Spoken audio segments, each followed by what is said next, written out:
తీసుకెళ్ళాడు, పెట్టాడు, తడిమి చూశాడు, కానీ గుర్తుపట్టలేకపోయాడు. పెట్టింది తిన్నాడు, తినిన తర్వాత దీవించాడు. యాకోబు ఆశీర్వాదాన్ని తీసుకుని వెళ్ళిన తర్వాత ఏశావు వచ్చాడు. తండ్రి, నీకు ఇష్టమైన వేట మాసం తెచ్చి పెట్టాను, ఇక్కడ దీవించాడు. దీవించాను కదరా, నేనెక్కడొచ్చాను నాయన, నేను రాలా. అక్కడ రాయబడిన మాట, నీ తమ్ముడు కపటోపాయించదు ఆశీర్వాదం తీసుకుని వెళ్ళిపోయి. ఏశావు మనసులో తన తమ్ముడి మీద ఏమైందో తెలుసా? పగ. తల్లిదండ్రులారా, నీ కడుపును పుట్టిన ఇద్దరు బిడ్డల్ని, ముగ్గురు బిడ్డల్ని, ఎంతమంది బిడ్డలైనా సరే ఒకే ప్రేమతో చూడాలి. ఆ కుటుంబంలో నివసిస్తున్న మనసుల మధ్య ఏక ప్రేమ, ఏక భావం, ఏకాత్మ ఉండాల్సిందే. ఇది కాక నువ్వు వేరే అడిగేస్తే మిగిల్చేది పగ.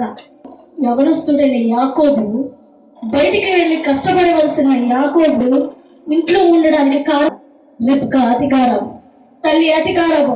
నీ బిడ్డలు సుఖంగా పెంచొద్దని నేను అంటున్నా, కానీ రేపటి రోజు నీకు సుఖం లేకుండా చేసేవారిగా పెంచొద్దు అని అంటున్నాను.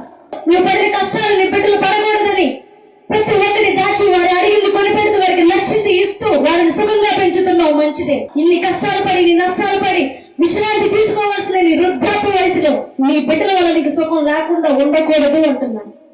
కష్టపడి ఆస్తులు సంపాదిస్తే దస్తావేజులు తారుమారు చేసి ఆస్తులు రాయించుకుని తల్లిదండ్రులు బయటికి గెంటేస్తున్నారు ఈనాడు. అదే తల్లిదండ్రులు ఈ బిడ్డలు కన్నామో వద్దా అని ఆలోచించుకుంటే ఈ భూమి మీదకి ఎవరు వచ్చేవాడు? కన్నా తల్లిదండ్రులు గొప్పవాళ్ళే, కనబడిన బిడ్డలు గొప్పవాళ్ళే. ఈ బిడ్డలు ఎప్పుడు గొప్పవాళ్ళు అవుతారో తెలుసా? సత్యం, యథార్థమైన హృదయంతో బ్రతికినప్పుడు ఈ బిడ్డలు ప్రయోజకులు అవుతారు. ఒక ఆడపిల్లని ఇంట్లో తల్లికి వంట సాయం చేయమంటే చెవిలో సెల్ ఫోను, చేతిలో టీవీ రిమోట్, ఇది తప్ప ఇంకేమీ తెలియదు. వంట నేర్చుకోండమ్మా, మంచిదంటే. ఈ ముసలోళ్ళు కొంతమంది ఉంటారు, అమ్మో కొత్తగా పెళ్ళైతే తీసుకొస్తే ఆ వంటది మా ఇంట వంట లేదు, వంట చేయడం మనవరాలు చేయదంటే చేసుకున్నాక ఇష్టపడి నువ్వు వండుకో అంటుంది.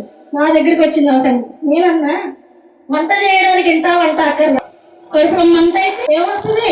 ఖచ్చితంగా వంట నేర్చుకోవడం వస్తుంది. రిబ్కాలో కల్మషం, శుద్ధి చేయబడిన హృదయం లేదు. వాక్యం ముందుంటే దేవుడు ముందుగానే చెప్పాడు, నీ గర్భంలో వస్తున్నటువంటి పెద్దవాడు చిన్నవాడికి దాసుడు అవుతాడని. ఈమె హృదయంలో కల్మషం ఉంది కాబట్టి ఆ వాక్యం ఈమెకు గుర్తుకు లేదు. ఈ వాక్యం ఎలా నెరవేరుతుందని చూపు ఈమెలో లేదు.